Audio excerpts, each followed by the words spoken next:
Mga bro, eto na, isang malaking go signal mula sa Finance Chief mismo. Finance Secretary Ralph Recto just backed Defense Secretary Gilbert Teodoro Jr. Bold push to increase the budget para sa Department of National Defense.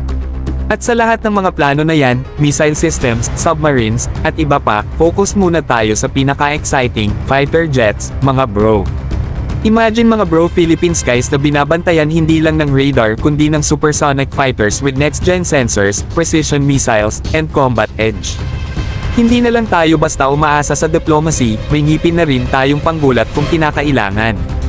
Hindi na biro, mga bro. Fighter jets ang force multiplier natin sa ere, isang deterrent na nagsasabing wag mo kaming subukan. Kaya napakahalaga nitong suporta ni Secretary Recto. Kasi sa totoo lang, ang fighter jets ay hindi lang gastos, investment ito sa kapayapaan. Kapag alam ng kalaban na may kakayahan kang lumaban mula sa itaas, iisip-isip sila ng maraming beses bago sumubok ng kalokohan sa West Philippine Sea. At tandaan, modern warfare is not just boots on the ground, dominance sa airspace ang tunay na game changer. At syempre, hindi lang ito tungkol sa pagbili. May kasama rin yang training, maintenance, logistics, at infrastructure. Kaya kung tutuusin, ang budget increase na hinihingi ng DND ay hindi lang para sa jets kundi para sa buong ecosystem na magpapatakbo ng mga ito. At kapag naisakatuparan yan, we're not just buying jets, we're building a world-class air force.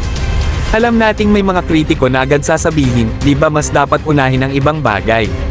Pero mga bro, ang seguridad ay pundasyon ng progreso. Walang development kung hindi secured ang airspace mo.